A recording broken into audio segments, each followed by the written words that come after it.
Hi guys, welcome to Hasan lifestyle. இதுக்கு ஒரு நாள் முன்னாடியே நான் கையில் ஒரு கையில் ஃபுல்லாக கோன் வச்சுட்டேன். இது நானே மொபைல் பார்த்து போட்ட டிசைன். எப்படி இருக்குன்றதை கமெண்ட்டில் பண்ணுங்கள். அதுக்கப்புறம் பார்த்தீங்கன்னா நைட் பாயசத்துக்காக முந்திரி, பாதாம், பிஸ்தா இதெல்லாம் ஊற வச்சு ரெடி பண்ணியிருந்தேன். ஷஃபான் பார்த்தீங்கன்னா ஃப்ரீ ஃபயர் விளையாண்டுட்டு இருந்தான். ஷம்னா எனக்கு இன்னொரு கையில் அதே டிசைன் போட்டுட்டு இருந்தேன். ஏன்னா ஷம்னாவும் நல்லாவே கோன் போடுவாள். ஸோ மொபைல் பார்த்து அவளுமே எனக்கு போட்டு விட்டா. சூப்பராக 2 கை ஃபுல்லாகவே ஃபில் பண்ணிட்டேன். அதுக்கப்புறம் கொஞ்சம் பின்னாடியும் டிசைன் போட்டு விட்டுறேன். பிளெயினாக இருக்குது. எனக்கு பின்னாடி டிசைன் அவ்வளோ செட் ஆகாது. இருந்தாலும் போட்டு விட்டா. டைம் 2:08 ஆகிடுச்சு. என் கையில் ஷம்னா போட்டதுக்கப்புறம் என் சிஸ்டருக்கும் இன்னொரு கையில் யூடியூப் பார்த்து ஒரு டிசைன் போட்டு விட்டேன். இன்னொரு கையில் ஷம்னா கிட்ட போட்டுக்கிட்டேன். எனக்கு எவ்வளோ அழகாக, எனக்கும் ஷம்னா தான் இன்னொரு கையில் போட்டுவிட்டா. ரொம்ப அழகாக போட்டு விட்டுட்டா. ஆனால் இவ கையில் என்ன பண்ணிட்டா, முக்கால்வாசி கரெக்டாக போட்டிருக்கா. அதுக்கப்புறம் ஃபுல்லாக கிறுக்கி விட்டேன். மேபி அவளுக்கு இன்ட்ரெஸ்ட் இல்லாமல் போட்டுட்டான்னு நினைக்கிறேன். இவளும் கையை கொடுத்துட்டு அமைதியாக விட்டுட்டா. இருந்தாலும் ஓகே தான். அடுத்து எங்கள் அம்மா பார்த்திங்கன்னா எப்போவுமே அரைச்சி வச்ச மாதிரி தான் போடுவாங்க. அதையும் அவங்க வச்சுட்டு இருந்தாங்க. நான் பார்த்திங்கன்னா ஒரு சைடில் தொப்பி வைக்கல, நகை இருந்தனால நான் கோன்லேயே போட்டுட்டேன். இன்னொரு சைடு மட்டும் தொப்பி வைக்க சொல்லிட்டு உட்காந்துட்டு இருந்தேன்.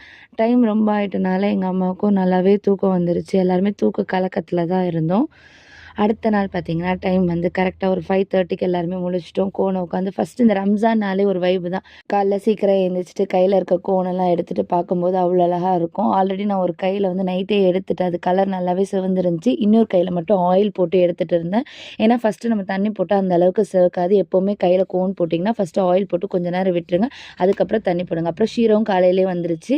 அப்புறம் காலையில் டிஃபனுக்கு இடியாப்பம் வாங்கிட்டு குளிச்சுட்டு ட்ரெஸ் எல்லாம் மாற்றிட்டு தொழுகைக்கு கிளம்பிட்டோம். தொழுகையில் பார்த்திங்கன்னா ரொம்ப கூட்டமாக இருந்துச்சு. ஒரு சைடில் ஜென்ட்ஸ் ஃபுல்லாக இருந்தாங்க, இன்னொரு சைடில் லேடிஸ் இருந்தாங்க. லேடிஸ் இருக்க இடம் பார்த்திங்கன்னா ஃபுல்லாகவே ஆகிடுச்சு. எங்கள் வீட்டில் போய் ஃபஸ்ட்டு இடம் பிடிச்சிட்டாங்க. ஆனால் நாங்கள் கொஞ்சம் லேட்டாக போனால எங்களை உள்ளவே போக முடியல. அப்புறம் ஒரு வழியாக போய் உட்காந்து தொழுது முடிச்சிட்டோம். இந்த நாள், இந்த நோன்பினால், இந்த மாதத்தினால், இந்த இபாதத்தால் எங்களை அபரார்களாக மாற்றி விடியாவா. அப்படி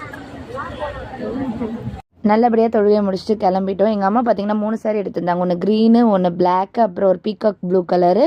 பிளாக் பார்த்திங்கன்னா சம்னாக்கு மேட்சாக போகணுன்னு சொல்லிட்டு காலையில் தொழுகைக்கு அதை போட்டாங்க. அதுக்கப்புறம் வந்தோடனே எங்கள் அம்மா வேறு சாரியை மாற்றியாச்சு. ஷஃபான் பார்த்திங்கன்னா இதான் காஸ்டியூம், அவனோட அவுட்ஃபிட்டு. அதுக்கப்புறம் என்னோடய சின்ன சிஸ்டரோட அவுட்ஃபிட் இந்த க்ரீம் கலர். அதுக்கப்புறம் ஷம்னோட அவுட்ஃபிட் ஆல்ரெடி பிளாக் கலர். இது என்னோடய ஃபஸ்ட் சிஸ்டரோட இது 3 பீஸ் செட் சுடிதார் போட்டிருந்தாங்க. எங்கள் அம்மாவை பார்த்திங்கன்னா எனக்கு மேட்சாக க்ரீன் கலர் சாரி கட்டிட்டு வான்னு சொல்லிட்டு இருந்தேன். இது என்னுடைய காஸ்டியூம், க்ரீன் கலர் சாராரா. நானும் சம்னாவும் ஒரே மாதிரி தான் ஆல்மோஸ்ட் போட்டிருந்தேன். இது எல்லாமே அஸ்லின்ஸ் பொட்டிக்கில் தான் எடுத்திருந்தோம். அப்புறம் காலைல தொழுது முடிச்சுட்டு வந்தோன்னே பரோட்டாவும் மட்டன் கறியும் வச்சு சாப்பிட்டதுக்கப்புறம் ஆஃப்டர்நூன் பார்த்திங்கன்னா சிக்கன் ஃப்ரை, பிரியாணி, ரைத்தா, பிரிஞ்சா இதெல்லாம் சாப்பிட்டுட்டு ஃபைனலாக பாயசம் பார்த்திங்கன்னா காலியாக ஆகிடுச்சு. சட்டி காலி. அதுக்கப்புறம் எங்கே போனோம் பார்த்திங்கன்னா ஈவினிங் இஏக்கு கிளம்பி போயிட்டோம். அடுத்த ஈயில் போயிட்டு என்னெல்லாம் பண்ணோம் அப்படின்றத அடுத்த வீடியோவில் பார்க்கலாம். இந்த வீடியோ பிடிச்சிருந்தா லைக் பண்ணுங்கள், ஷேர் பண்ணுங்கள், கமெண்ட் பண்ணுங்கள், மறக்காமல் சப்ஸ்கிரைப் பண்ணுங்கள். Bye guys.